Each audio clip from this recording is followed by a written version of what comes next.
Welcome back, everyone.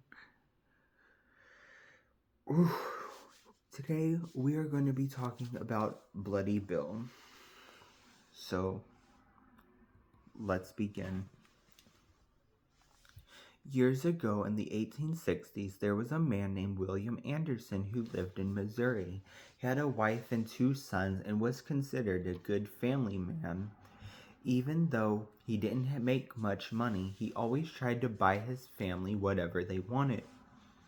When the Civil War broke out, Bill decided it was his duty to go and fight as a Confederate soldier. He kissed his wife and sons goodbye, and they cried bitterly as they watched him ride across the plains. When the Confederate army were pushed out of Missouri, he became a guerrilla soldier, fighting on the side of the South against the Union soldiers. Before long, his skills at guerrilla warfare made him one of the most feared fighters in the South, frequently leading raids behind enemy lines. However, Bill's life was soon to take a turn for the worse. His mother was killed by a freak lightning strike, and his brother was killed by Native American Indians. Despite all of this, Bill remained stoic, but he was unaware that even more tragedy was set to strike his family.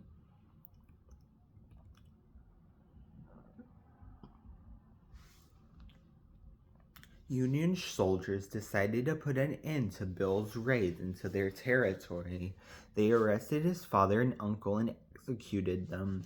Then they arrested his 3 sisters and imprisoned them in a 3-story building in Kansas. One night, the building collapsed, everyone inside.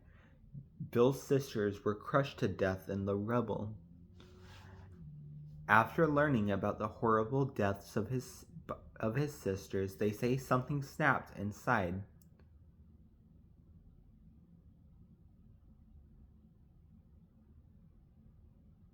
Bill Anderson. He was driven out of his mind by grief and became obsessed with exacting a violent revenge. Many people say that the loss of his entire family turned Bill into a sadistic and psychopathic. Bill went on a rampage, traveling all over Missouri and leaving a bloody trail in his wake.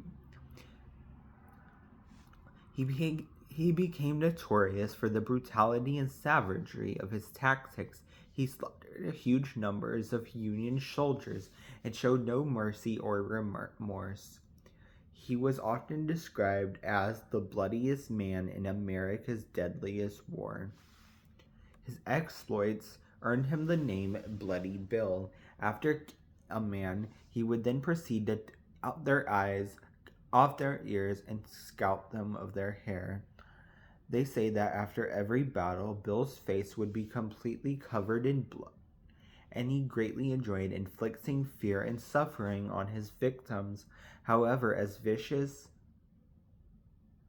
as Bloody Bill's behavior was, he always made a point of sparing the lives of women and young girls.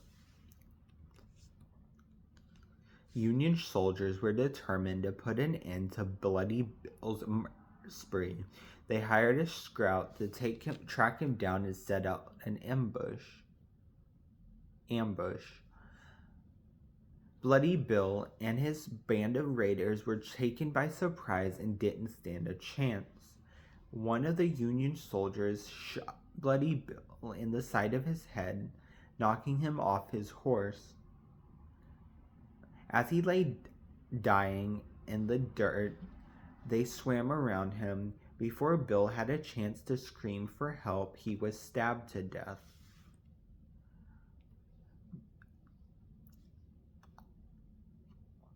The soldiers picked up Bloody Bill's body and slung it over the back of the horse. Then they took him back to his home, where his wife and 2 sons were eagerly awaiting his return. When his family saw the soldiers approaching, they came out to meet them. There, in front of his own house, in full view of his wife and kids, They cut off Bloody Bill's head. His wife and son screamed in horror as the soldiers threw the head at them. As if that wasn't enough, the soldiers cut off Bill's finger and stole his wedding ring. After witnessing the brutal murder of her husband, Bloody Bill's wife went completely insane. They say she was too broken-hearted to go on living without her spouse. A few days later, in a deep depression, she hung her two sons from the rafters of the house and then killed herself. According to legend, Bloody Bill's old house still stands today, and his restless ghost still roams the countryside, determined to exact his bloody revenge. As the story goes, if you say his name out loud 10 times in the dark, Bloody Bill will appear at the foot of your bed. His face is rotting and covered in blood. His eyes are glowing red, like the himself. He will wait there until you wake up and see him. Then he will hunt you down and kill you in exactly the same way that he was killed.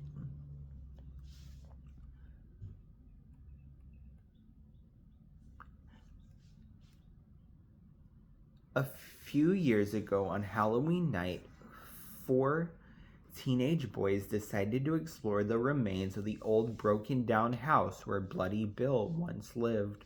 Holding flashlights, the 4 boys went through every room in the small house. Although they didn't find anything interesting, they decided to check out the basement before they left. Negotiating the rickety stairs, they found the basement was dank and dark and littered with cigarette butts, empty beer bottles, and other trash. One of the boys noticed that while all 3 of the walls in the basement were concrete, one wall was wooden. He used the butt of his flashlight to knock on the wooden wall, and it sounded hollow.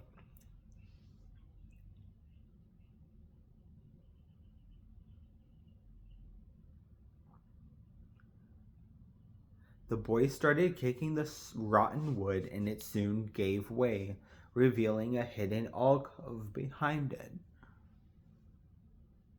The boys were excited and a little frightened as they crawled into the hidden room they had discovered.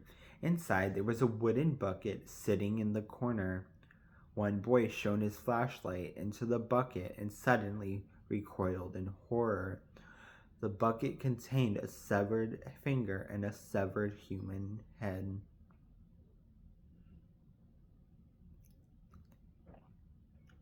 The boys were terrified and ran screaming from the house. The next morning, the police blocked off the house and began to investigate.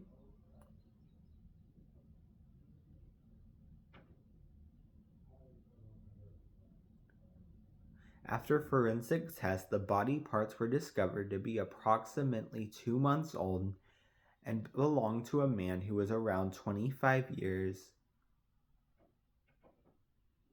in age. The dead man was never identified, and the investigation was later closed and considered unsolved. Nobody knows if the legend of Bloody Bill is true, but why take that chance? As you lie in bed tonight, try to resist the urge to test out this legend. You don't want your parents to wake up in the morning and find that you have become one more victim of the revenge of Bloody Bill. And that is how that story or legend or whatever ends. So yeah, that's gonna be it for today. And I will see you people in the next one.